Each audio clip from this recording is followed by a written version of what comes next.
Mas manipulação é apenas um lado da moeda. O outro lado da moeda é a concupiscência. A concupiscência é aquele elemento no interior do outro indivíduo que permite a ligação dele com o manipulador. O apóstolo Tiago Menor percebeu isso, tanto que ele escreveu na sua epístola, no capítulo 1, versículo 13, onde ele diz assim, que Deus não testa ninguém, mas cada um é testado quando atraído e engodado pela própria concupiscência. Então, versículos 13 e 14 do capítulo 1. Atraído, isso é interessante. Houve uma atração entre Eva e a serpente. Eva atraiu a serpente. Ela atraiu e foi engodada. O engodo é como se fosse o anzol, né? O anzol que pega o peixe. Esse é o engodo. Tem lá a isca e ali a pessoa é capturada. Então, Eva foi atraída e depois ela foi fisgada pela serpente. Por quê? Por conta de um elemento que ela cultivava na sua própria intimidade. Não fosse esse elemento de sombra cultivado por Eva na própria intimidade, ela não teria atraído, ela não teria sido envolvida pela serpente e ela não teria mordido a isca. Emmanuel é tão sábio que ele usa um símbolo que é muito interessante nesse caso. Ele diz assim: pegue uma vasilha cheia de diamantes e coloque na frente de um cavalo. Tira essa vasilha de diamante agora e pega uma vasilha cheia de milho. Então, na hora que você coloca uma vasilha cheia de milho na frente de um cavalo, ele vai ficar perturbado, vai querer comer o milho. E o diamante não vai ligar. Agora faz isso com o ser humano. Você põe o milho e a vasilha de diamante, ele vai na de diamante. Então, cada um é atraído e fisgado pela concupiscência interior. Ou seja, por aquele desejo acalentado na intimidade. O fato aqui é que Eva acalentava já esse desejo da serpente. Ela poderia não ter a astúcia que a serpente tinha. Ela poderia não ter um plano articulado como a serpente tinha. Porque, nesse caso, nós vamos ter que concluir. A serpente é mais experiente que Eva e mais experiente, mais ainda, do que Adão. Aqui é uma hierarquia de experiência. Adão é a alma mais primária, na linguagem de Emmanuel. Depois temos Eva, que está um pouco adiante. E depois temos a serpente, que está um pouco adiante. Aí talvez surja uma dúvida em você. Nossa, você está querendo dizer que a serpente é mais evoluída?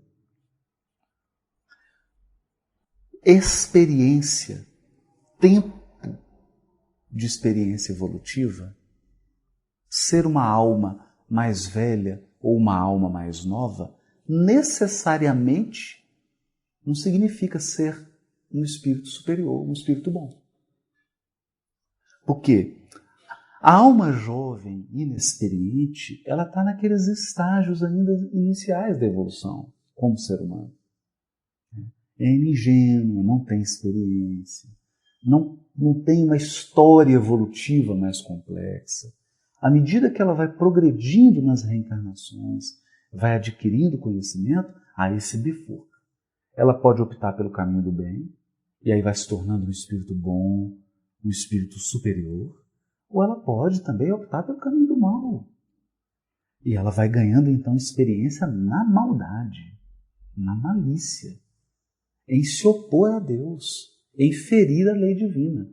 Vai se tornando um expert em violar a lei divina. Isso também ocorre. Então é uma alma velha, experiente, mas cristalizada no mal. Aqui é o caso. Aqui é o caso. Nós temos uma Eva já experiente, mas não tão astuta como a serpente. E temos um Adão cuja falha é ingenuidade, é não avaliar, é não ter uma identidade própria, é seguir inconscientemente propostas, seguir inconscientemente o que está acontecendo. Então, esse é o caso aqui. Por isso que as penalidades vão ser diferenciadas. Né? A gente vai perceber isso aqui. Por exemplo, a penalidade de Adão é de trabalho. Trabalho com suor do rosto, dos espinhos. Por quê? Porque são elementos de dificuldade que vão dar experiência a Adão. Já no caso de Eva, que está a meio caminho, é um espírito mais amadurecido, mais experimentado, mas já inclinado, já se inclinando para os caminhos do mal, o remédio vai ser o quê? O parto doloroso, a dor.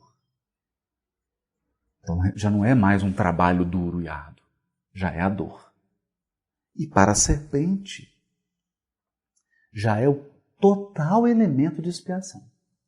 Então ela arrasta no chão, ela vai comer pó, ela vai ser esmagada. É expiação. Já é o elemento kármico nos seus níveis mais intensos, dado o grau de astúcia e o grau de maldade. Então isso é muito bonito, porque esse texto aqui é um retrato da evolução. Ele mostra as possibilidades da evolução do espírito. Isso é que é bonito da gente avaliar. Então, por conta desse desejo, por conta dessa concupiscência interior, Eva se entregou a esse ardil truncado. Porque toda manipulação é truncada. Todo engano, todo engodo, ele é truncado. Você só cai naquilo porque tem um desejo que fere a sua racionalidade. É por isso que Emmanuel vai dizer no livro Pensamento e Vida, no capítulo 1, A Mente, o Espelho da Vida, ele vai dizer que a mente humana, porque tem mentes em outros graus evolutivos, que não estão na espécie humana. Mas ele vai dizer, na espécie humana, como que a mente cresce? Ela cresce entre ilusões que salteiam, ou seja, que assaltam a inteligência. Ilusões que assaltam a inteligência. Significa que nós cometemos o erro, não foi por falta de inteligência, por falta de experiência. Nós tínhamos inteligência suficiente para identificar o ardil. Nós tínhamos compreensão, porque senão não seria permitido. Se o espírito não tem a inteligência suficiente sequer para dimensionar o que está acontecendo, a providência divina atua no caso. Atua no caso. Só há teste para o aluno que aprendeu a matéria. Ninguém faz uma prova de um conteúdo que não foi ensinado. Não é razoável isso. Eu estou na 5ª série e aí recebo uma prova da 7ª? Não é razoável isso. Eu só posso ser testado naquele conteúdo que eu já aprendi, que eu já tenho noção. Então a inteligência aponta, olha, isso não pode, isso está errado, isso não pode ser feito assim, mas aí vem a ilusão, que é alimentada pelo desejo, ou às vezes por uma pulsão, por uma compulsão. Esse desejo, essa compulsão, às vezes um vício, faz com que a nossa inteligência seja agredida, amordaçada, amarrada, colocada no porta-mala do carro. E a ilusão pega o volante e ela comanda o veículo. E aí sucede um conjunto de equívocos, um conjunto de experiências dolorosas, em que o espírito vai desiludir. Uma vez entregue à ilusão, o processo educativo é a desilusão. Na desilusão, a gente recolhe os caquinhos que sobraram, os pedacinhos que sobraram, abre o porta-mala, tira a mordaça da nossa inteligência, desamarra a nossa inteligência, e a nossa inteligência, agora liberta, fala, mas eu sabia disso. Isso aqui, e aí começa a fazer a avaliação regressa.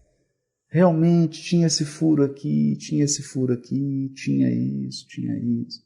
Eu devia ter ouvido fulano, eu devia ter observado isso, eu devia ter sido cuidadoso. É assim que funciona.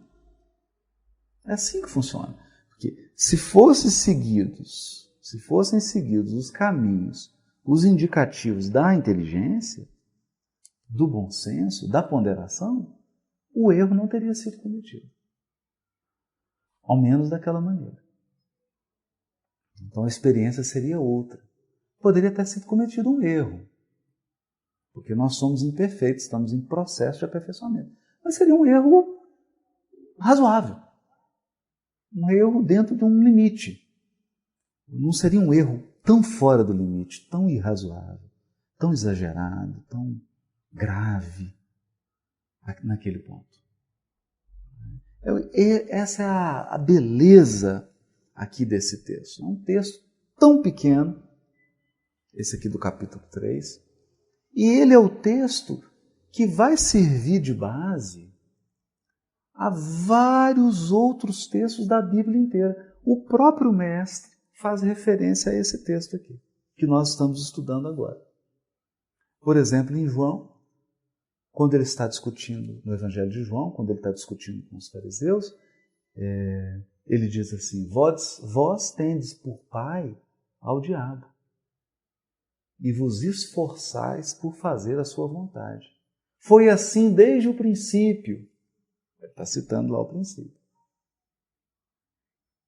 Aí cita Caim, o homicídio de Caim. É essa a história. Porque o diabo aqui, vou explicar isso de novo, né? A palavra diabolos é uma palavra grega. Diabolos. O que significa essa palavra grega, diabolos? Ela significa adversário. Diabolos traduz uma palavra hebraica chamada Satanás. Satanás é o hebraico, significa a mesma coisa, o adversário, o oponente. E no latim, tanto Satanás quanto diabo pode ser traduzido por demônio, etc. Diabo, mesmo em português a gente tem demônio, diabo, Satanás, tem os três. Tem essas três traduções aí. Mas o sentido é de adversário. Então o que Jesus estava querendo dizer? Ele estava fazendo referência lá ao princípio. Dizendo que os fariseus estavam imitando, estavam seguindo o projeto da serpente. Deus propõe um tipo de ser humano, a serpente propõe outro. O Criador propõe um ser humano que é a imagem e semelhança dele e que, portanto, utiliza a inteligência. Olha aqui, que lindo isso aqui. A proposta de Deus é que a nossa inteligência seja utilizada sempre sob a inspiração divina. Quando nós usamos a nossa inteligência inspirados pela providência divina, a nossa inteligência vai nos levar ao bem. Porque a inspiração divina, ela vem como um sentimento de respeito ao outro, de não fazer o próximo que eu não quero que seja feito para mim, de amor, de seguir um conjunto de valores como fraternidade, solidariedade, humildade, bondade. Então, quando essa inspiração chega na nossa inteligência, é como se a inteligência humana, imperfeita, limitada, se iluminasse sob a inspiração divina. E aí ela será uma inteligência potencializada. Agora, quando a inteligência humana corta a internet, a conexão com a providência divina, o que ela vai fazer? Ela vai ter que buscar combustível, vai ter que buscar conteúdo. Onde que ela vai buscar conteúdo? Nela mesma, na própria experiência. Qual que é a nossa experiência? A nossa experiência é assim. Imaginemos que o nosso psiquismo seja um lago. 1 centímetro de profundidade do lago é a nossa encarnação no gênero humano. E alguns quilômetros de profundidade de água é a nossa experiência nos reinos inferiores da natureza. No reino animal, no reino vegetal, no reino mineral. Então, comparativamente falando, nós somos uma películazinha humana e quilômetros de animalidade. A nossa experiência ainda é muito próxima da animalidade.